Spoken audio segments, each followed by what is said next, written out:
So we went on test drive, came back, parked on driveway. Randy's gonna check the map sensor by tapping it.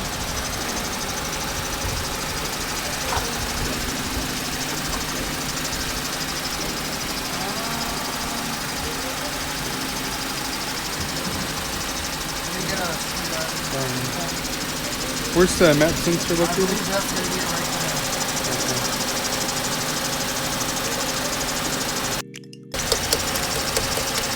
No real change on it. So how can we tell if it's good or bad? It is reading very close to the range it's supposed to be reading, okay? Just because it's not reading to what it's supposed to be at idle doesn't mean that it's a bad sensor. It could simply mean that we have a vacuum. Vacuum, okay. Generally, with metering sensors, if you tap them and they fluctuate, that's a good indication that they're bad. Okay. So, one of the things I like doing on mass airflow sensors or map sensors is to give them a tap. And if the reading fluctuates a bunch or at all, then that's bad. I can tell that, yeah, it's starting to go out. Okay. That's not a surefire way, but it is a way you can get a clue as to what's going on. Tapping it, and look, there's really no change whatsoever on the sensor. I'm gonna now look at the going to this one here. Alright. So to test it, while it's still running, I'm gonna pinch it. Pinch the line.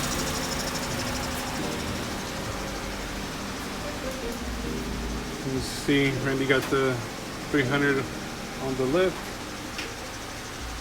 We're making a video on this one as well.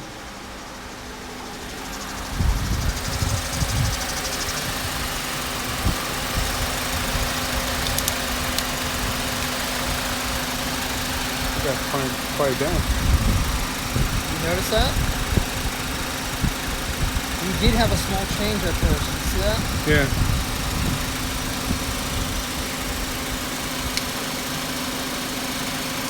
1.20.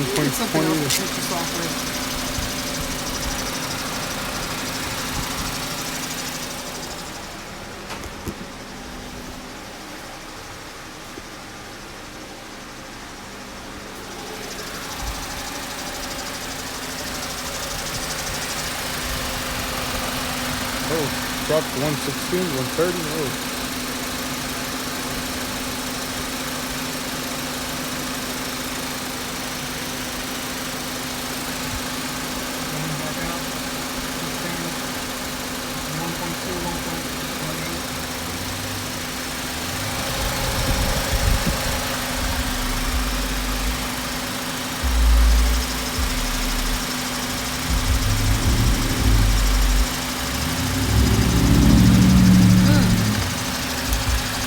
Toughy, I tell ya.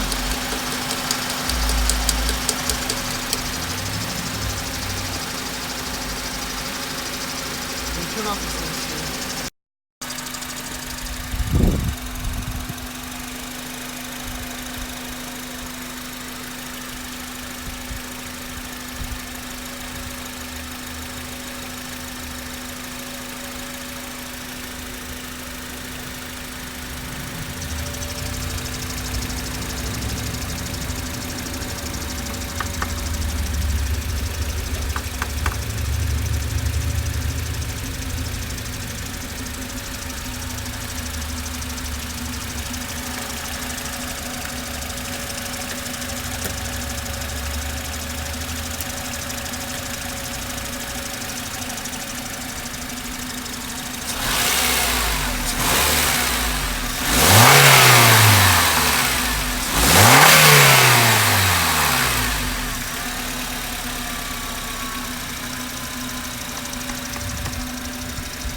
everything that I'm seeing, everything seems to be normal. It is pointing to valve adjustment or fuel injector clog.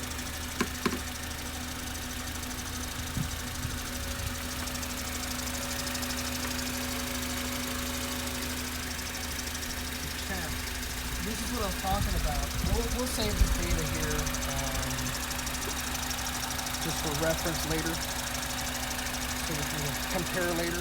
Let's say we change something or fix something or whatever, we make a change, we can go back and review this data later. Okay.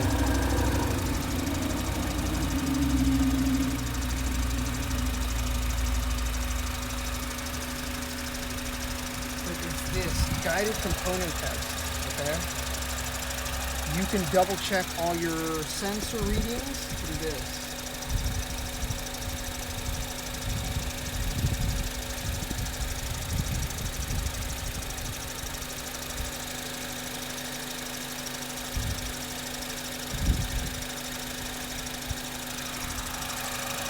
We'll disconnect the wire here.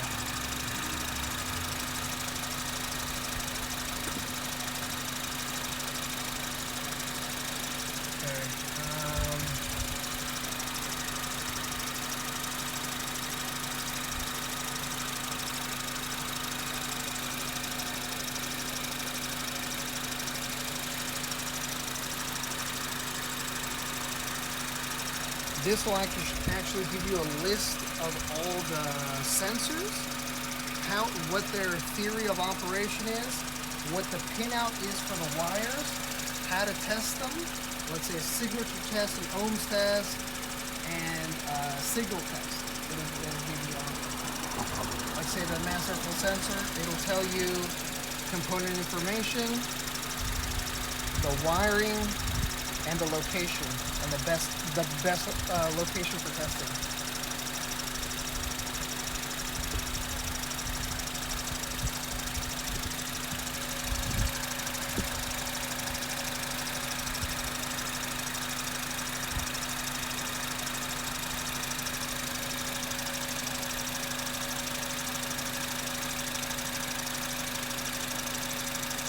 Okay. And I was just double checking to see if at idle this was reading right, and it is. Between 1.1 and 1.6, and it is reading right in that range.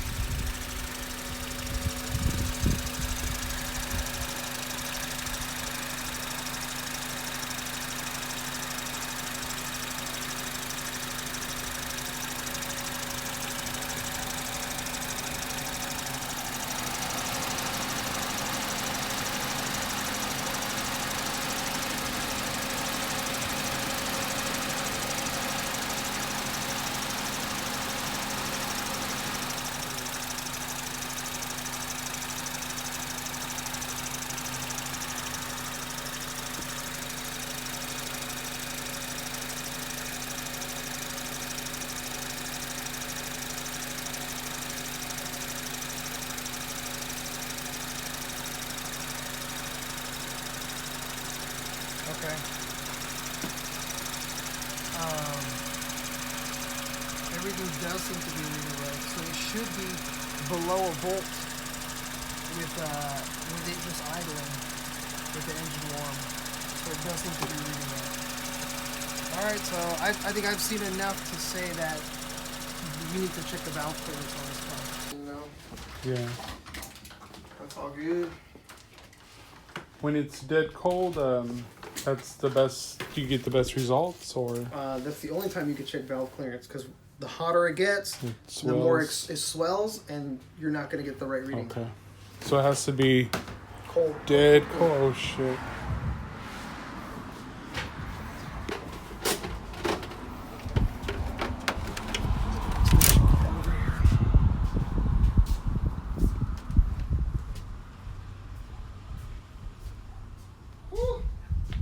Dude, do you want to go get some ices? Shit. Fucking I'm always hot, good dude. for that. I'm out of a drink here. I'm like, whoo, kind of worm. Get a big slushy. What extension cord should I use? Maybe not my light one. Maybe my lift one, huh? I'm not gonna be moving the lift right now. And this 300. Okay, so Randy basically just gonna take off the valve cover to, do the valve adjustments. And I never taken off a K series valve cover, and it's actually really easy, just like taking off a B series or SR20. So that was actually pretty nice. So good to know. 23 with a plus or minus of 0.02 on the intake, and then exhaust is 30 with a plus or minus of 0.02 millimeter.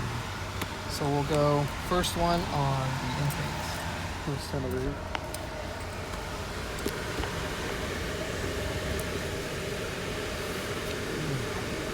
I'm gonna have to turn the engine.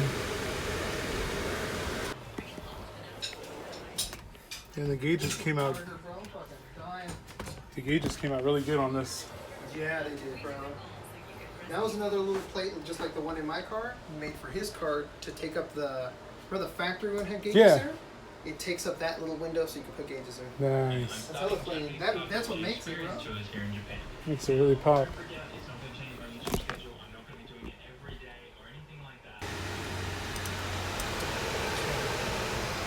It's what pop the center? Or? No, you just gotta point the lobe away from the rocker.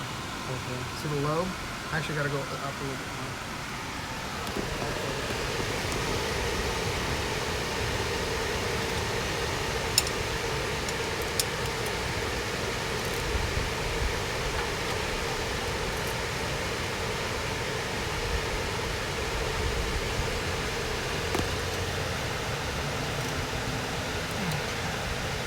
That's crazy how it has a tiny ass fucking lobe right here, bro.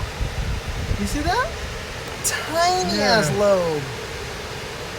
What the fuck is that even for, bro? Is that on all K24s then? I guess that's what makes this the emissions one as opposed to the sports one. Like the TSX.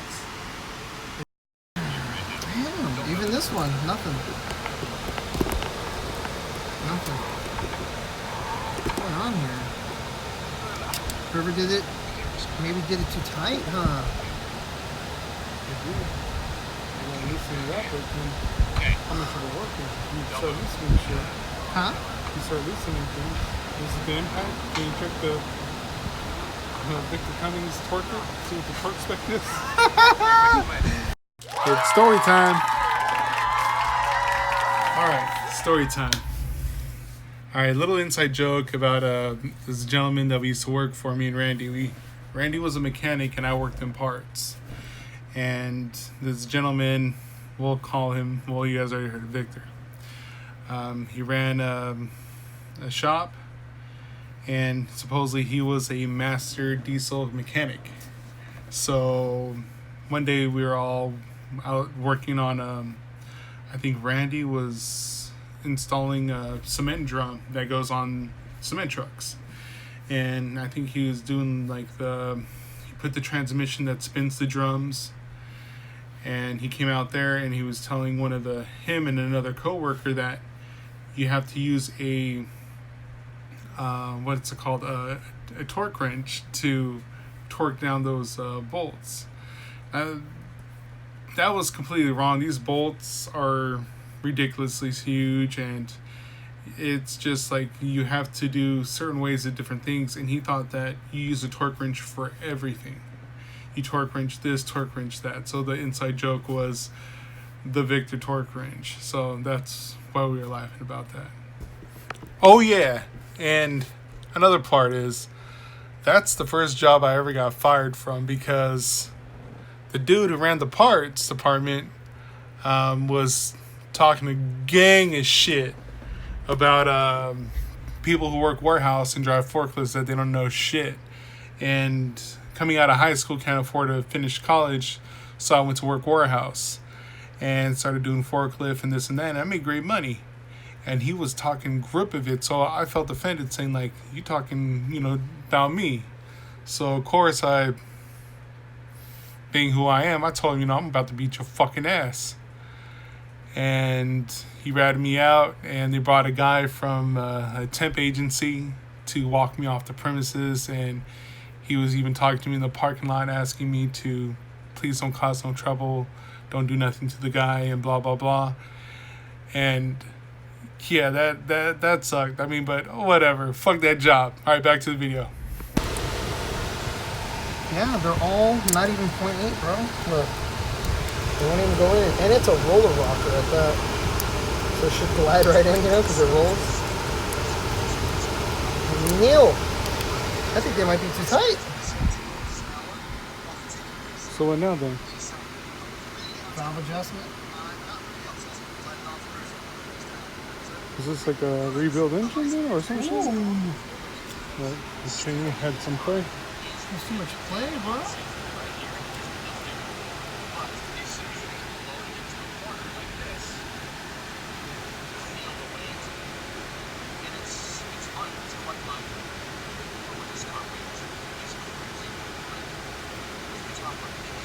Oh my god, look at that. Time to get a new timing chain set. That's a lot of play. Look.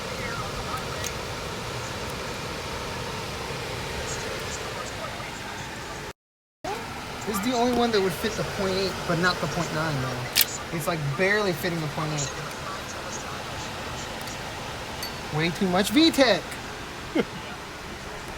Alright, let's check the other one. Why would it be tight? Is someone over tightened it? Somebody, I think, maybe didn't know how to read the measurements. You know, they're like, huh? I'm assuming.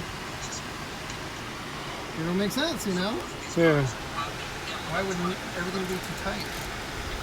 It's not like... Plus it's all cooled down too. Yeah.